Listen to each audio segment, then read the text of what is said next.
Baik Buya, ini ada pertanyaan dari media online Facebook. M. Maful dari Jakarta. Assalamualaikum. Bagaimana menyikapi pernyataan seorang teman yang bilang kalau saya Salafi tapi tak sepenuhnya Wahabi. Saya NU tapi tak sepenuhnya kalau NU. Saya Salafi tapi bukan Wahabi. Saya NU tapi tak sepenuhnya NU. Saya MD tapi tak sepenuhnya MD. Islam itu cuma satu, yaitu Islam. Terima kasih Buya. Wassalamualaikum warahmatullahi wabarakatuh. Waalaikumsalam warahmatullahi wabarakatuh. Bismillahirrahmanirrahim. Saya itu Salafi tapi bukan Wahabi. Saya tapi oh ini dia bingung, dia orang bingung itu saja. Anda bingung. Islam itu ada manhaj. Tidak bisa semacam itu. Tidak bisa semacam itu. Islam itu satu. Oh bahaya. Kalau yang mengatakan Islam satu itu bahasa. Islam itu menyatukan umat, bukan Islam satu. Jadi istilah Islam yang satu ini juga istilah fitnah, membahayakan. Bukan Islam yang satu, oh enggak. Dari dulu ada perbedaan pendapat. Siti Aisyah berbeda dengan Imam Abu Hurairah. Ini. Dan ada sebagian orang dengar dari Nabi, ini tidak mendengar, maka muncullah perbedaan pendapat. Kita bersatu dalam Islam, iya, tapi kalau Islam yang satu berbahaya. Jadi semua kalau berbeda dengan saya pasti salah mau gitu. Oh ini penyebab fitnah itu kalau mengatakan Islam yang satu. Islam yang satu pokoknya nggak boleh yang lainnya. Jadi sholat harus gini dok. Ini berarti ada ekstrim madhab Syafi'i. Jadi madhab Syafi'i nanti lihat madhab Malik juga perang nanti gara-gara Islam.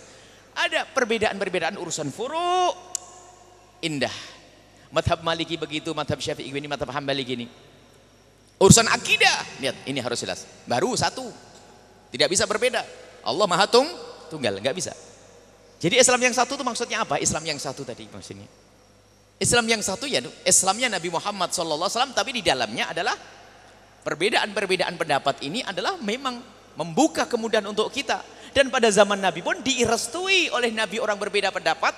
Di saat Nabi mengatakan jangan sholat asar kecuali kamu sudah nyampe di Bani Quraidah. Jangan sholat asar kecuali sudah nyampe ke tempat tersebut. Di perjalanan dua orang berbeda pendapat. Yang satu melakukan sholat di tengah jalan karena apa? Ternyata terlambat. Yang satu lagi nggak mau sholat, padahal sudah menjelang maghrib. Kenapa? Mendengar omongan Nabi, bahasanya jangan sholat kecuali di tempat. Sampai Nabi terpecah menjadi dua.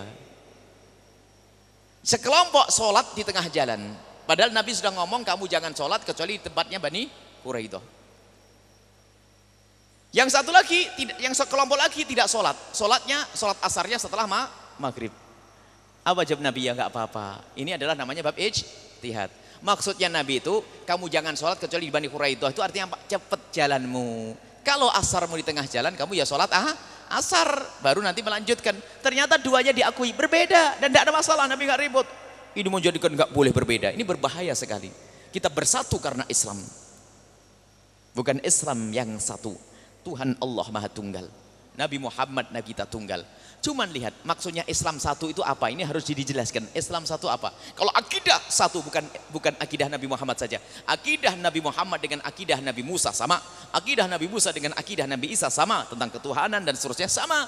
Tapi urusan furu' ini berbeda-beda dan itulah hikmah, keindahan. Jadi kita ada manhaj.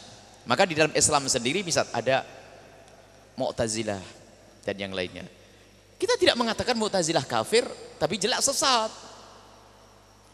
Jadi pemikirannya adalah bentuk kemaksiatan dan nanti masuk neraka dia akan selamat, diangkat karena kita mengatakan dia masih beriman. Misalnya. Akan tapi kita ahli sunnati wal jama'ati al as'ariyati ini tidak ada kesesatan di dalamnya urusan akidah. Kalau urusan furu' di dalam Asy'ari itu ada Maliki, Hambali, Hanafi. Jadi yang menganut manhaj akidah Abul Hasan Asy'ari ini adalah di dalamnya ada madhab Imam Abu Hanifah, madhab Imam Malik dan seterusnya. Jadi kita harus punya manhaj di dalam akidah. Kita dalam akidah harus ahli sunnati wal jama'atil asy'ariyati. Masalah organisasi masyarakatnya itu apakah MU, NU, itu rasa nanti dulu itu. Yang jelas kita harus ikut manhaj yang jelas. Kalau nggak ikut manhaj orang bingung. Lu ente ikut siapa? Saya Salafi tidak Wahabi, saya apa tadi? Ya, NU bukan NU. Terus asal Muhammadiyah bukan Muhammadiyah. Terus ente siapa? Manhaj. Kalau kami berkata, saya adalah ikut manhajnya ahli Islam, Muslim, ahli sunnati wal jamaati, asy'ariyati, sufiyati, saya bermadhab. Harus berani ngomong gitu karena ini manhaj. Kalau tidak begitu saya ikut siapa, kan begitu. Saya ikut siapa? Makanya harus berani ngomong begitu. Anda harus ikut guru. Kalau saya mengatakan Syafi'i itu kenapa? Karena saya merasa saya itu adalah lemah. Saya nggak bisa langsung paham Quran hadis langsung. Saya ikut guru saya. Ternyata guru saya pun merasa beliau tawaduk ngikuti guru sebelumnya. Manhajnya ikut Imam Syafi'i. Akidah pun demikian, ingat Abul Hasan Al-Asy'ari. Nggak usah sombong, aku nggak mau yang penting Quran. Qala Rasulullah qala Allah. Oh, ente ini siapa? Ini. Jadi kita ikut para ulama. Ikut para ulama. Maka ikut para ulama ya ikut manhaj. Harus jelas dong, kalau Anda ikut ulama jelas ulama siapa. Coba, hanya kok kebetulan kelompok. Kalau kebetulan ada kiai 4. Imam Malik, Imam Ahmad. Saya enggak Imam Ahmad tapi ya enggak Imam Malik tapi enggak Imam Abu Hanifah, enggak Imam Syafi'i. Oh ya ente ikut iblis berarti.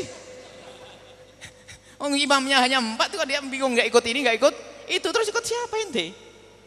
Harus jelas dong, saya ikut Imam Syafi'i, bener, itu ikut Imam Abu Hanifah, bener. Tapi kalau seandainya imam hanya ada 4, tapi imam itu ada berapa? Ada 37, mengatakan 17. Cuman yang abadi, yang bisa meninggalkan peninggalan yang diabadikan oleh murid, ya ilmunya 4. Aja ketambahan nanti Dhahiri ada yang kelima, jika di sebagian menganggap, kemudian Zaiti kalau menganggap. Baik, jadi di sini 4, jadi harus jelas dong. Lah kalau saya nggak Syafi'i itu sebenarnya tidak beda dengan ngomong gitu tadi. Saya nggak NO tapi nggak Muhammadiyah, nggak. Pokoknya saya oh enggak, berarti ente enggak ikut Imam Malik, juga nggak ikut Imam Syafi'i ya. Oh ya sudah, enggak tahu ente ikut siapa ini. Jadi harus Anda yakin. Mohon maaf, ini yang bertanya ini adalah karena cemburunya. Mohon Anda yang bertanya, kami yakin bukan dari pertanyaan Anda.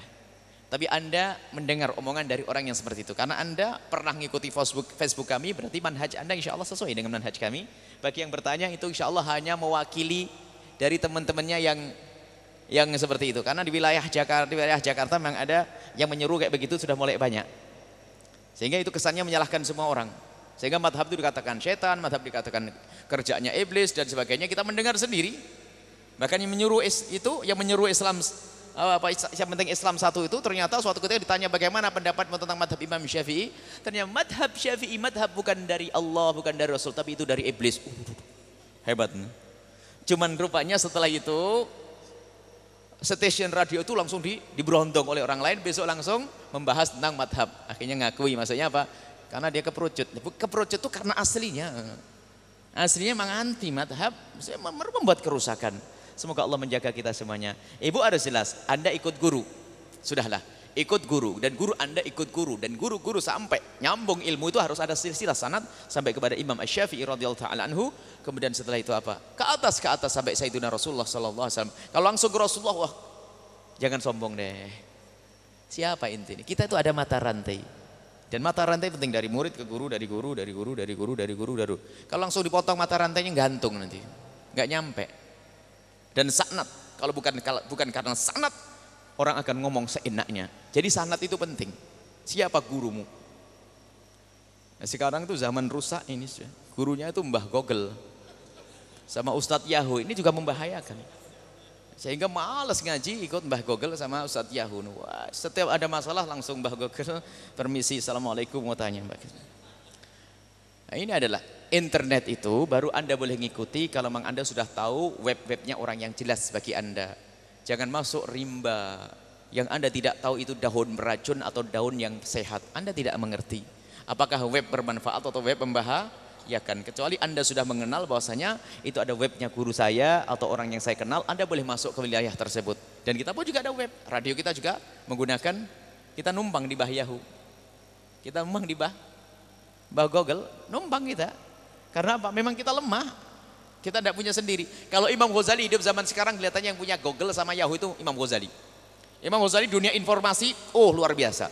Karangannya tuh banyak pada zaman itu. Nggak tahu gimana bisa menyimpan karangan itu. Nggak ada kertas cetak kayak begini. Kertas tulisannya pun pulpen dimasukkan ke tinta sekali satu huruf. Tapi bisa ngarang berjilid-jilid. Sekarang pulpennya lancar jaya nggak bisa ngarang. Lancar boleh, tidak bisa ngarang. Tapi Imam Ghazali satu celupan untuk satu huruf dua huruf, celupan satu huruf dua huruf. Tapi karangannya berjilid, jilid, masya Allah, berkah. Tidak banyak dosa mereka. Kita dosa mata, dosa telinga, dosa ini dan sebagainya. Semoga Allah mengampuni kita. Biar kita hidup di akhir zaman nggak punya banyak amal baik. Semoga kita dibawa oleh Allah bersama ulama-ulama terdahulu yang punya banyak amal baik dan kebaikan. Baik.